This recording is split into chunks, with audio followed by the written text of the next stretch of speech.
ET now स्वदेश की इस खास पेशकश क्रैश या कैश में आपका स्वागत है। मैं हूं मानसी दवे और ईटी नाउ स्वदेश का सबसे बड़ा लक्ष्य है कि बाजार में जिस तरह की भी सेंटिमेंट्स नजर आ रहे हैं उन सेंटिमेंट्स को मद्देनजर रखते हुए हमारे व्यूवर्स, हमारे इन्वेस्टर्स के लिए खरीदारी के मौके और साथ ही बाजार में उनका पोर्टफोलियो लगातार दुरुस्त करने की कोशिश की जाए। महंगाई और मंदी की चिंता के बीच बाजार में जोरदार उतार चढ़ाव देखने को तो मिल ही रहे हैं। क्या लार्ज कैप और क्या मिड कैप या फिर क्या स्मॉल कैप, हर तरफ हमने बिकवाली का दबाव, वॉलेटिलिटी, उतार चढ़ाव देखे ही हैं। सभी शेयरों की हालत पस्त है। कई शेयर अपने ऊपरी स्तर से 50 से 60% तक गिर चुके हैं। ऐसे में असमंजस या ऐसे में काफी कंफ्यूजन ये डेवलप होती है कि इतनी गिरावट में किया क्या जाए। क्या बाजार से बाहर निकल जाए या फिर ये बाजार में एंट्री पॉइंट का एक सही समय है, सही अपॉर्चुनिटी है? इसी सवाल का जवाब तो आपके लिए जानना बेहद जरूरी है। खराब बाजार में भी कई शेयर आसमान पर है। ऐसे में जिन शेयरों में भारी गिरावट हुई है उनमें क्या करना चाहिए और जो शेयर्स काफी चल चुके हैं उनमें आपको किस तरह की रणनीति बनानी चाहिए, इसी पर बातचीत होगी हमारी आज की इस खास पेशकश क्रैश या कैश में।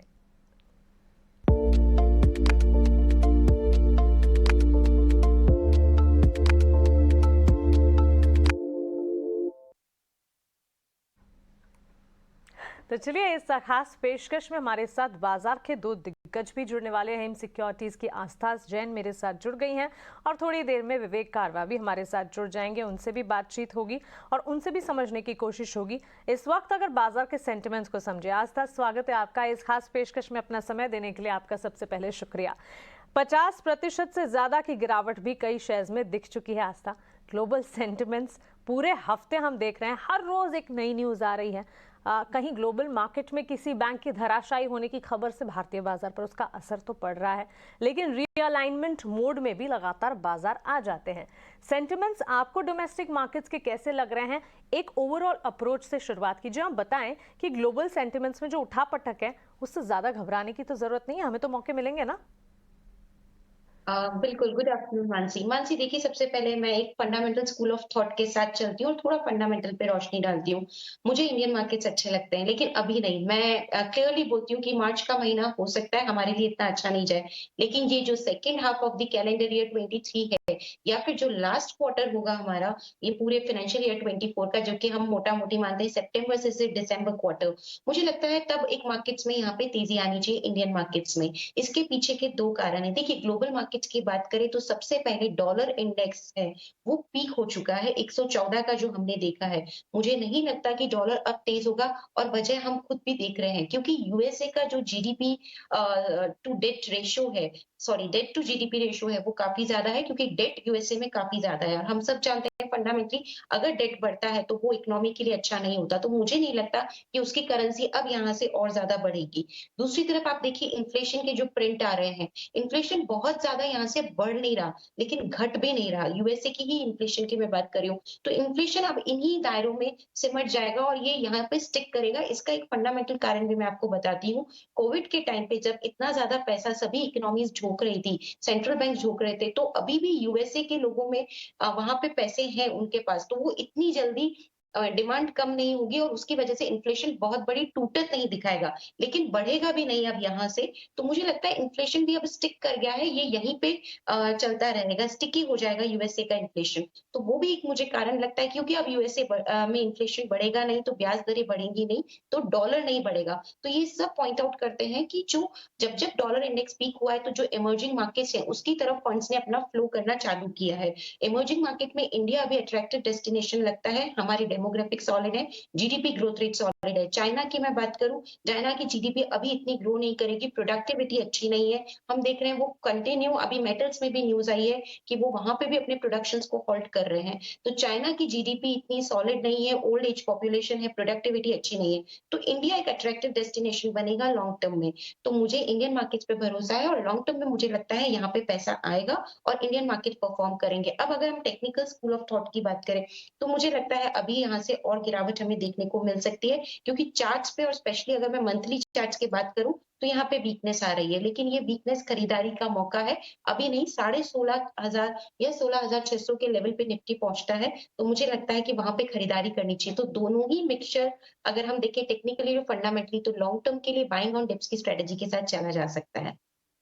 ठीक है, फंडामेंटल स्कूल ऑफ थॉट और टेक्निकल नज़रिया आस्था दोनों आपने बड़े ही अच्छे से समझाए ब्रीफ में, लेकिन टच बेस कर लिया। और भारत की इकोनॉमी पर भरोसा होना भी चाहिए, क्योंकि डेवलपिंग इकोनॉमी और लगातार हम देख रहे हैं कि चाहे ग्लोबल सेंटिमेंट्स कुछ भी हो, भारत के अपने ट्रिगर्स हैं जो कि काफ़ी पॉजिटिव नजर आ रहे हैं। लेकिन एक बात तो है, ग्रोथ, रेजिलियंस, स्टिकी इन्फ्लेशन के माहौल के बीच अब across the globe central banks का स्टांस क्या होगा, इस पर खास तौर से नजर रहेगी। अब आइए, मौके कहाँ बनते हैं आस्था, वो समझना चाहेंगे हमारे व्यूअर्स, क्योंकि क्रैश या कैश इस माहौल में बाजार में मौके किस तरह से बनाए जाए, किस तरह के सेक्टर्स हैं जिस पर नजर बनानी चाहिए, पोर्टफोलियो को किस तरह से डेवलप किया जाए, क्या किस बास्केट में ऑफ सेगमेंट अपने शेयर्स का चुनाव करना चाहिए, ये अब आप बताइए। कौन से सेक्टर्स से और किस स्टॉक से शुरुआत करना चाहेंगी?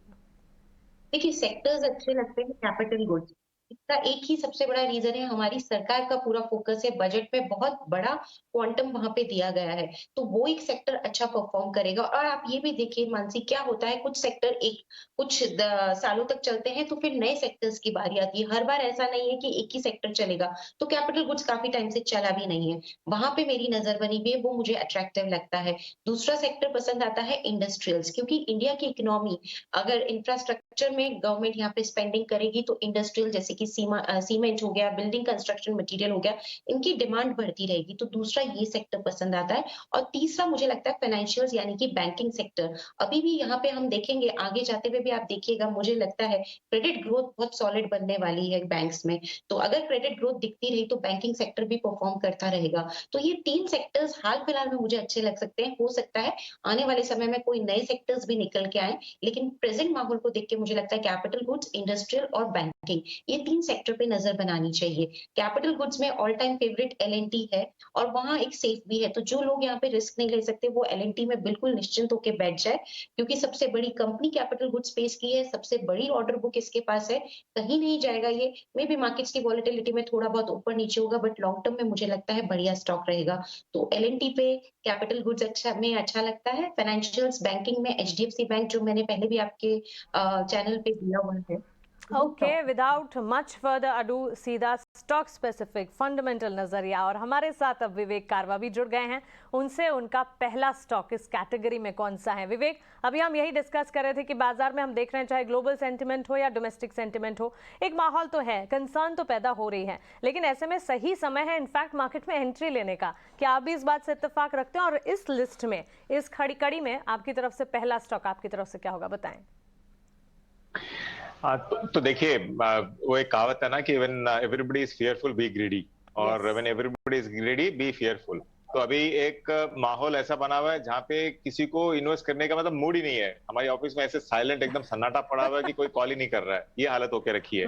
और इस बीच में ही हम लोग सबको कॉल करके बोल रहे हैं कि भाई अब देखिए, जो जो स्टॉक आपको यहाँ से 50 रुपया या फिर 50, मतलब ऑलमोस्ट डबल जब रेट था तब आपको अच्छा लग रहा था, और वही कंपनी जो 3 महीने बाद आपको समझ लो 20-30% या 50% भी अगर नीचे मिल रही है, और कंपनी के फंडामेंटल्स में कोई अगर चेंज नहीं है, बस एक स्टॉक प्राइस में करेक्शन आया है because of overall market panic जो सिचुएशन है।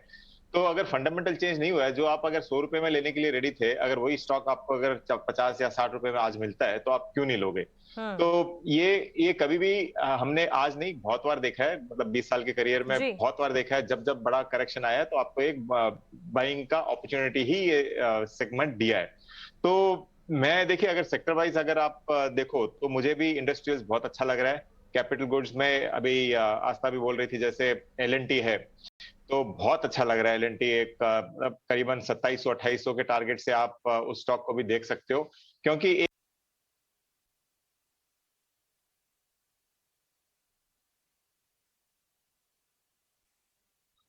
तो चलिए, यहाँ पर कुछ टेक्निकल दिक्कत आ गई है, हम विवेक से फिर से जुड़ने की कोशिश करेंगे। आस्था, आपके लिस्ट में पहला शेयर कौन सा है इस सूची में, आप बताएं। देखिए, एल&टी की जैसे बात हो गई थी कि 2500 का टारगेट मैं इनिशियली दे रही हूँ, ऑल्दो हायर लेवल्स पे भी जाते हैं, लेकिन ये बहुत धीरे-धीरे चलता है स्टॉक, इसलिए अभी पहला 2500 तक पे हम इसका टारगेट देना चाहेंगे। ऑर्डर बुक सॉलिड है, फाइनेंशियल्स सॉलिड है, और सबसे बड़ा इंडस्ट्री का टेलविंड काफी अच्छा है।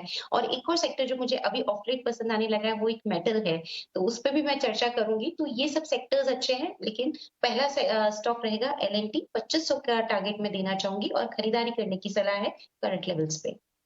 तो चलिए, पहला स्टॉक इस वक्त हमारे आस्था की तरफ से इस लिस्ट में आता हुआ दिख रहा है और खरीदारी के मौके बनेंगे। Vivek, you are back with us. अब तुरंत आप पहला स्टॉक अपना बताएं। तो देखिए, ये कोइंसिडेंस हो रहा है कि मैंने भी एक्चुअली एलएनटी चूज किया हुआ था और मुझे लग रहा है कि 2500 लेके अगर लॉन्गर टर्म में आप अगर देखो तो ये 2700 का स्टॉक भी हो सकता है। इस मार्केट सिचुएशन में भी ये स्टॉक वैसे के वैसे खड़ा हुआ है। और आज के दिन ये सिर्फ कैपिटल गुड्स तो हम लोग नाम के लिए बोल रहे हैं, इसमें आप मेजोरिटी एक टेक्नोलॉजी सेगमेंट है और कैपिटल गुड्स है और ईवी सेगमेंट में भी ये कंपनी बहुत जोरों से उतरने वाली है। तो एलएनटी मुझे बहुत अच्छा लग रहा है।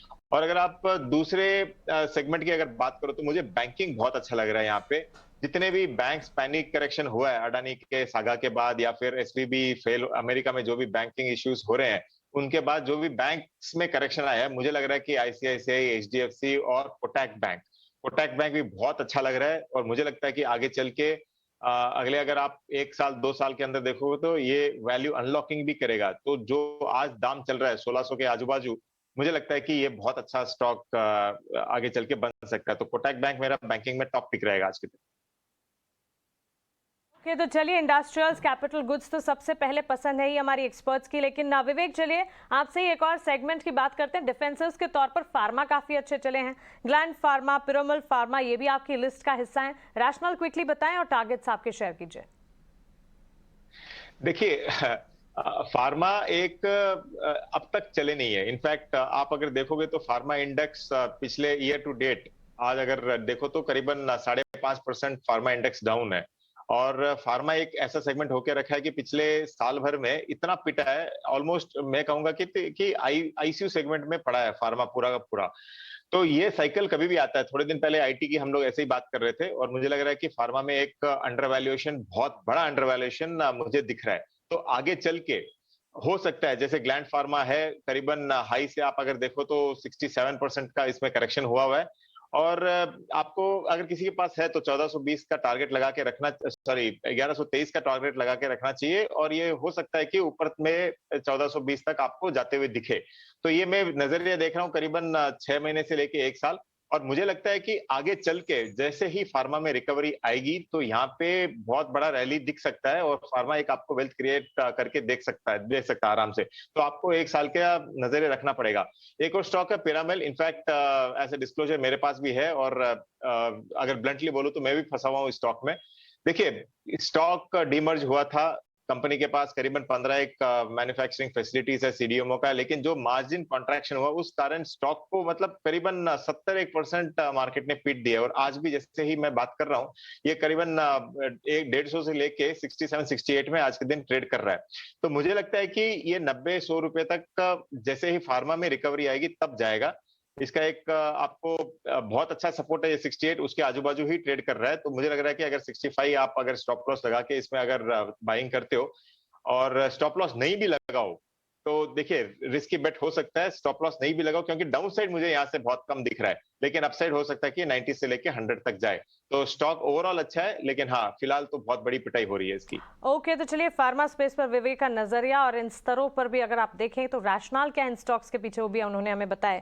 लेकिन टेक्नोलॉजी स्टॉक्स की अगर बात करें, आस्था ज़ेन टेक्नोलॉजीज पर आपकी राय हम जानना चाहेंगे। इनफैक्ट न्यूज़ फ्लोज कई सारे हैं, ग्लोबल सेंटिमेंट से टेक्नोलॉजी ताल्लुक भी रखता है और किसी एक स्टॉक पर कोई एक खबर आना दूसरे टेक्नोलॉजी से जुड़े स्टॉक्स के लिए एक रब ऑफ इफेक्ट भी दिखा जाता है। बताइए ज़ेन टेक्नोलॉजीज पर क्या किया जाए। देखिए, ज़ेन टेक्नोलॉजीज की बात करें तो एक बार फिर मैं इसको बोलना चाहूंगी। मुझे लगता है कि अच्छे बाइंग के लेवल्स अभी है और थोड़ा और अगर टूटता है तकरीबन 260 के आसपास तो बहुत ही बढ़िया बाइंग के लेवल होंगे। तो मैं टेक्नोलॉजीज की सिर्फ एकमात्र ये कंपनी ऐसी है जो मुझे अच्छी लगती है, क्योंकि आप इसके फाइनेंशियल्स भी देखेंगे तो बहुत सॉलिड परफॉर्मेंस है। तो ज़ेन टेक्नोलॉजीज को मैं खरीदारी करने की सलाह दूंगी 260 के स्तर पर। 214 का एक स्टॉप लॉस रखा जा सकता है। ये पूरा एक टेक्निकल कॉल है और इसमें टारगेट्स रखे जा सकते हैं लॉन्ग टर्म में 350 पहला, और उसके बाद जो रहेगा वो तकरीबन यहाँ पे 390 का रहेगा। तो बिल्कुल ज़ेन टेक्नोलॉजीज को भी मैं खरीदारी करने की सलाह दूंगी, बट बाइंग ऑन डिप्स की स्ट्रैटेजी के साथ। गिरावट में खरीदारी के मौके, लक्ष्य और साथ ही टाइम फ्रेम आपके टीवी स्क्रीन पर जेन टेक्नोलॉजीज के लिए भी मिलते हुए दिखे हैं। कैश या क्रैश? क्रैश क्योंकि नजर आ रहे हैं मार्केट में इन तमाम स्टॉक्स में, और इन सेंटिमेंट्स को देखते हुए आपको इस वक्त क्या करना चाहिए हम समझ रहे हैं। पावर सेक्टर चाहे एनर्जी हो, विवेक काफी हद तक फोकस में है और बजट से लेकर अब तक पावर सेक्टर में काफी कुछ हुआ भी है। जीएमआर पावर पर आपकी राय क्या होगी, आप बताइए। देखिए, पावर सेगमेंट में ऐसा है कि जो पावर जनरेशन कंपनीज है उस पे मैं बुलिश नहीं हूँ, लेकिन जो पावर ट्रांसमिशन है या फिर ट्रेडिंग कंपनीज है उस पे मैं काफी बुलिश रहूंगा। तो जेएमआर पावर बहुत बड़ा करेक्शन आया है, लेकिन मुझे देखिए फंडामेंटली ये बहुत स्ट्रांग नहीं दिख रहा है। तो मुझे लगता है कि ऑन रैलीज, हाँ, इतना बड़ा करेक्शन के कारण आपको यहाँ से 15-20% का रैली दिख सकता है, लेकिन उस वक्त आपको प्रॉफिट बुक करने की सलाह रहेगी। और ओवरऑल जो पावर सेगमेंट है, देखिए स्टॉक्स लाइक एनटीपीसी जो ऑलरेडी ग्रीन एनर्जी में वगैरह डाइवर्सिफिकेशन कर रहे हैं, तो वैसी कंपनीज आपको बहुत अच्छा करेगी। और पावर पे मैं बहुत बुलिश हूँ, लेकिन जीएमआर है, जीवीके है, ऐसे अगर आप स्टॉक्स लोगे तो आपको रैली मतलब एक सीमित दायरे तक ही मिलेगी। तो मेरी सलाह ये रहेगी कि यहाँ से अगर 10% का आपको रैली दिखता है तो आपको प्रॉफिट बुक करना चाहिए, और लॉन्गर टर्म में इस स्टॉक को अवॉइड करके आपको एनटीपीसी जैसा स्टॉक देखना चाहिए। ओके, तो इस स्टॉक से एक बार अवॉइड या आप कह सकते हैं कि निकल जाने की चेष्टा करें, और साथ ही एनटीपीसी जैसे काउंटर से जिस पर आपको नजर रखनी चाहिए। खास तौर से ये जानना भी काफी जरूरी है कि एक सेगमेंट में सेगमेंट लीडर या कह सकते हैं कि सेगमेंट में परफॉर्मर इस वक्त कौन सा नजर आ रहा है, और आने वाले दिनों में भी परफॉर्मेंस की गुंजाइश कहां दिख रही है। लेकिन ऐसे में एक और स्पेस है कंज्यूमर इलेक्ट्रॉनिक्स, और आस्था आपसे जानना चाहेंगे क्योंकि सीजनलिटी फैक्टर भी है जिसके चलते ये स्पेस काफी हद तक फोकस में भी रहता है। पीजी इलेक्ट्रोप्लास्ट गिरावट देख चुका है, लेकिन इस गिरावट में क्या कंज्यूमर इलेक्ट्रॉनिक्स, बिकॉज आने वाले दिनों में सीजनलिटी का फैक्टर इनफैक्ट अभी से प्ले आउट होना शुरू हो चुका है, मौके बनते दिखेंगे? बिल्कुल दिखेगा और बहुत सॉलिड काउंटर है। सबसे पहले डिस्क्लेमर, ये मैंने ऑलरेडी स्टॉक रेकमेंड किया हुआ है, पर अभी भी मैं इसमें काफी ज्यादा पॉजिटिव हूँ। पीजी इलेक्ट्रोप्लास्ट बेसिकली ओईएम और ओडीएम मैन्युफैक्चरर है, और ये लोग कंपोनेंट्स, इलेक्ट्रिक कंपोनेंट्स बनाते हैं, बेसिकली एसी वगैरह सबके बनाने के काम में आता है। हम सब जानते हैं काफी सॉलिड डिमांड निकल के आ रही है। गर्मियां जिस तरह से अभी जल्दी पैन आउट हो गई है, तो कंपनी को यहाँ पे डायरेक्ट फायदा हो रहा है। मुझे लगता है कि ये आगे जाते हुए और अच्छा परफॉर्म करेगी, और जितने भी अभी ओईएम और ओडीएम मैन्युफैक्चरर इसमें इससे सबसे बढ़िया नतीजे पेश किए हैं।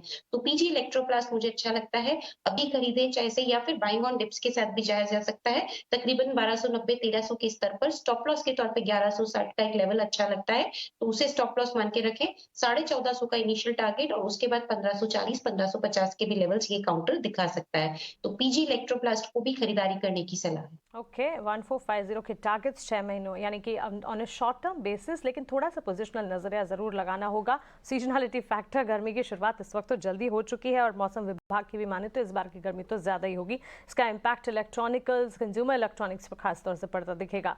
लेकिन इसके अलावा कुछ और स्टॉक्स जैसे कि जिंदाल पॉली, विवेक, डाउनसाइड इस स्टॉक ने ऑलमोस्ट 62% का दिखा दिया, और साथ ही सोलारा एक्टिव फार्मा, यहाँ पर आप देखिए करीब 56% की डाउनसाइड देखने को मिली है। अब अगर एग्जिस्टिंग पोजीशन है तो क्या जिंदाल पॉली में या फिर इनफैक्ट नई पोजीशंस के भी मौके आपको बनते हुए दिख रहे हैं, और सोलारा एक्टिव में एग्जिस्टिंग पोजीशन को इंटैक्ट रखने की राय होगी?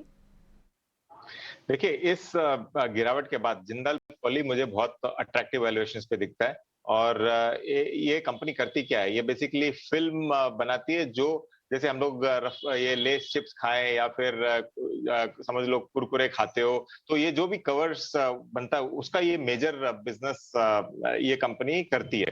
तो सेगमेंट बहुत अच्छा है, एकदम दिग्गज क्लाइंटेल है। अगर आप इनके वेबसाइट पे जाके देखो, इनकी क्लाइंट लिस्ट देखो, तो आपको दिखेगा कि सबसे बड़े बड़े नाम जो भी इंडिया में है, एचयूएल से लेके आईटीसी से लेके सब कुछ, सबका नाम इनकी लिस्ट में रहेगा। तो इतने बड़े करेक्शन के बाद मुझे लगता है कि ये 620 तक आराम से जाना चाहिए स्टॉक। इनफैक्ट हायर टारगेट भी आप दिमाग में रख सकते हो, लेकिन मार्केट की सिचुएशन देख के मैं थोड़ा सा ट्रिम डाउन करके मैं 620 तक बोल रहा हूँ। और स्टॉप लॉस देखिए, कितना भी आज स्ट्रॉन्ग काउंटर हो, सब स्टॉक्स में आपको स्टॉप लॉस जरूर लगाना है, तो 510 का एक स्टॉप लॉस रहेगा स्टॉक में। प्रॉब्लम ये है कि मार्केट बहुत वॉलेटाइल है, तो ये ऐसे स्टॉक्स कभी भी 20-30% टूट के और यहाँ से भी आपको बाउंस बैक दिखा सकते हैं, तो स्टॉप लॉस रखिए। लेकिन हाँ, मैं लॉन्गर टर्म में करीबन अगर आप 6 से लेके 1 महीना 1 साल ओके, चलिए स्टॉप लॉस लगाएं। एक साल का आप यहाँ पर नजरिया जिंदाल पॉली में 620 तक के टारगेट्स यहाँ पर, और सोलारा एक्टिव फार्मा पर भी अगर पोजीशंस हैं तो इन पोजीशंस को इंटैक्ट रखने की राय है। होल्ड पोजीशन 430 तक के अपसाइड कैप यहाँ पर होती हुई दिख सकती है। लेकिन एक सेक्टर है मेटल सेक्टर के लिए ऐसा ये भी कहा जाएगा कि किसी एक दिन मेल्टिंग पॉट बन जाता है तो किसी एक दिन आउटशाइन भी करता है, और इस सेक्टर में तो इनफैक्ट हमारे दोनों एक्सपर्ट्स का नजरिया है। जिंदाल स्टेनलेस से जुड़ा नजरिया आस्था आपसे हम जानना चाहेंगे। स्टेनलेस भी अच्छा लगता है मेटल सेक्टर में, लेकिन मैं एक क्वार्टर का और वेट करना चाहूंगी, क्योंकि नतीजे अभी भी इतने कन्विंसिंग नहीं थे as compare to other stocks. लेकिन लिया हुआ है तो होल्ड रखना है इसको। तो अभी तो मैं जिंदाल स्टेनलेस के साथ सिर्फ होल्ड की स्ट्रेटेजी के ही रेकमेंड कर रही हूँ। अराउंड इसमें एक स्टॉप लॉस रखा जा सकता है 270 का, टारगेट इसमें रहेंगे 350 के। तो जिंदाल स्टेनलेस में होल्ड की सलाह है, लेकिन बाइंग के लिए नेक्स्ट क्वार्टर के रिजल्ट्स के बाद इसे रिव्यू किया जा सकता है। होल्ड की सलाह है, और इनफैक्ट विवेक का भी नजरिया जिंदाल स्टेनलेस मर होल्ड का ही है। 350 तक के टारगेट्स इन्हें भी नजर आते हैं ऑन अ पोजिशनल बेसिस। विवेक, अच्छा, जिंदाल स्टेनलेस पर तो आपका नजरिया और आस्था का रैशनल हमने समझ लिया, लेकिन जिंदाल 100 पर आप अपनी राय दीजिए। करंट पोजीशंस को देखते हुए सेम ग्रुप, लेकिन जिंदाल 100 में क्या एक खरीदारी के मौके बनते हुए दिख रहे हैं? करंट मार्केट प्राइस भी अगर देखेंगे, किस तरह के सेंटिमेंट्स आगे डेवलप होंगे ऑन अ पोजिशनल बेसिस? देखिए, ये जिंदाल स्टेनलेस ले लो, जिंदाल 100 ले लो, ये सारे स्टील एंड मेटल सेगमेंट में जो कंपनीज है, मेटल ओवरऑल बहुत अच्छा कर रहा है। और चाइना का जो खुलने का वापस न्यूज आया उसके बाद में इनमें एक बुलिशनेस देखने को मिला था। जिंदल 100 एक ऐसा स्टॉक है जो बहुत समय तक 100 के नीचे ट्रेड कर रहा था, और फाइनली इसमें एक रैली आया, और ये रैली यहाँ पे बस नहीं होगी। मतलब अभी भी मुझे काफी अंडर वैल्यूएशन दिख रहा है जिंदल 100 में, और मुझे लगता है कि ये 180 से लेके आपको 200 तक आराम से दिखा सकता है। अगर मार्केट थोड़ा भी सपोर्ट करे ना, तो ये स्टॉक आपको 180 से लेके 200 आराम से दिखा सकता है। और वैल्यूएशन वाइज भी देखो तो काफी अंडर वैल्यूड दिख रहा है आज मेटल सेगमेंट में ओवरऑल। कुछ मेटल कंपनीज ऐसी हो गई है कि यस, ओवर वैल्यूएशन रेंज में चली गई है और प्रॉफिट इतना नहीं दिखा रही है आज के दिन, इसके लिए पी आपको हाई दिखेगा। लेकिन जिंदल 100 का आज भी आपको ऐसे दिखेगा कि सारा का सारा मतलब एकदम रोजी सिनेरियो है। तो डेफिनेटली एक बाई रहेगा, और स्टॉप लॉस रखो जस्ट फॉर आवर सेफ्टी 145 करीबन का, और 180 से लेके 200 का आप नजर रख के इसमें जरूर बाई कर सकते हो। शब्द यूज किया आपने, रोजी सिनेरियो है, इससे कन्विक्शन बढ़ता है विवेक। लेकिन क्या रोजी सिनेरियो प्लेटफॉर्म स्टॉक्स में भी नजर आएगा? क्योंकि प्लेटफॉर्म स्टॉक्स में लगातार खबरों के दम पर कुछ ना कुछ हलचल तो हम देखते ही हैं। बीएसई के स्टॉक प्राइस को अगर एक देखें, डाउनसाइड तो दिख चुकी है, लेकिन ये डाउनसाइड क्या बाइंग अपॉर्चुनिटी डेवलप कर सकती है? देखिए, बीएसई खाली इक्विटी मार्केट में मार खा रहा है एनएससी के मुकाबले। और अगर आप बीएसई का देखो, कमोडिटीज है, फॉरेक्स है, म्यूचुअल फंड बिजनेस है, इनके पास जो कैश होल्डिंग्स है उससे जो ब्याज आता है, सब चीज में एक दिग्गज कंपनी है बीएसई आज के दिन। ऑफ कोर्स वैल्यूएशन बहुत कॉस्टली हो गया था, लेकिन इतने बड़े करेक्शन के बाद में हो सकता है थोड़ा बहुत नीचे जाए, लेकिन दिक्कत की बात नहीं है। लॉन्गर टर्म इन्वेस्टर इसमें जरूर बने रह सकते हैं, और मुझे लगता है कि ये 600 तक वापस आपको आराम से दिखा सकते हैं, 580 से लेके 600। इसका एक और कारण है, देखिए आपको वेट करना पड़ेगा। क्यों? इसकी जो पीयर ग्रुप है वो आज कंपैरिजन के लिए मार्केट में कोई भी नहीं है। जैसे सीडीएसएल है तो उसका कंपैरिजन कोई नहीं है, एनएसडीएल लिस्ट होगा तब पता चलेगा। जैसे बीएसई भी है तो इसका एमसीएक्स खाली एक एक्सचेंज प्लेटफॉर्म स्टॉक का लिस्टेड है, लेकिन इसका कोई कंपैरिजन नहीं है, क्योंकि एमसीएक्स ओनली कमोडिटी मार्केट का है। जिस दिन एनएससी लिस्ट होगा और उसको क्या वैल्यूएशन मिलता है, और उसका अगर इक्विवेलेंट या समझ लो 20-30% डिस्काउंट में भी अगर बीएससी को अगर वैल्यूएशन मिलता है, तो ये स्टॉक यहाँ से काफी ऊपर जा सकता है। तो इस करेक्शन के बाद अच्छा दिख रहा है स्टॉक, और फंडामेंटली साउंड है, कैश रिच कंपनी है, डेफिनेटली आपको बाई करना चाहिए। रिच कंपनी है, और यहाँ पर सेंटिमेंट्स काफी पॉजिटिव होते हुए दिख रहा है। अपने इस सेक्टर का तो कह सकते हैं मोनोपोली है, इनफैक्ट बीएसई एंजॉय भी करता है। उषा मार्टिन काफी इंटरेस्टिंग चार्ट है विवेक, और एक साल का नजरिया अगर आप देखेंगे 88% के गेन्स स्टॉक ने देख लिए हैं। पहला सवाल तो क्या ये कॉस्टली नजर आ रहा है, और दूसरा सवाल अगर हाँ एग्जिस्टिंग पोजिशंस जो हैं डटे रहें, अड़े रहें, या फिर एक बार प्रॉफिट बुक करने के बारे में सोचें? देखिए, थोड़ी देर पहले जैसे मैं बोल रहा था ना कि जिंदल 100 वगैरह चीप दिख रहा है, और काफी मेटल सेगमेंट आपको कॉस्टली भी दिखने लग गया है। तो उषा मार्टिन स्पेस में ऑफ कोर्स ये स्पेशलाइज्ड रोप्स वगैरह बनाती है, और आयरन स्पेस में एक काफी टाइम बाद इसमें एक रैली देखने को मिला। लेकिन इस रैली के बाद एक तो शायद प्रमोटर होल्डिंग का भी कुछ हिस्सा इनका प्लेस्ड है, पहली चीज। और दूसरी चीज, वैल्यूएशन आप अगर देखो तो आज कॉस्टली दिख रहा है। लेकिन एक चीज यहाँ पे ये है कि मैं सेल की सलाह नहीं दूंगा, मैं आपको होल्ड की ही सलाह दूंगा एक स्टॉप लॉस के साथ करीबन 185 का। क्यों? क्योंकि देखिए, जब एक स्टॉक ऊपर जाता रहता है ना, कई बार हम लोग क्या करते हैं कि जब स्टॉक नीचे जाता है तो उसको तो परमानेंटली होल्ड करके रखते रहते हैं कि कभी ना कभी ऊपर जाएगा। और लोग जनरली इन्वेस्टर्स क्या करते हैं, जैसे ही ऊपर जाता है कोई स्टॉक, वो लोग पहले प्रॉफिट बुकिंग करने के लिए मतलब एकदम उतावले रहते हैं। वैसा नहीं करना चाहिए। आज स्टॉक अच्छा परफॉर्म कर रहा है और यहाँ से हो सकता है कि what is higher can go higher, what is costlier can become more costlier. तो होल्ड करना चाहिए और मुझे लगता है कि अगर करीबन 220 आ जाता है तो उस वक्त हमको वापस सलाह लेनी चाहिए एक बार। लेकिन हाँ, एक स्टॉप लॉस 185 लगा के डेफिनेटली एक होल्ड रहेगा ये भी। आपकी दी हुई कॉल्स में और इनफैक्ट आपने कोशिश की कि हर सेगमेंट हर सेक्टर को टच बेस किया जाए, चाहे फिर वो आईटी सेक्टर हो या फिर स्टील मेटल पैक हो या पीजी इलेक्ट्रोप्लास्ट जैसे काउंटर्स हो। किर्लोस्कर फेरिस पर भी आपका नजरिया है, गिरावट में क्या खरीदारी के मौके बनते हैं? एट 435 लेवल्स हम देख चुके हैं। पिग आयरन सेगमेंट में ये भी one of the monopoly enjoying counters ही कहा जाएगा। जी, बिल्कुल है। और इसका सबसे बड़ा पॉजिटिव पॉइंट है, फुली इंटीग्रेटेड कंपनी है, यानी कि माइंस भी है तो साथ में मशीन फैक्टरिंग पे भी है।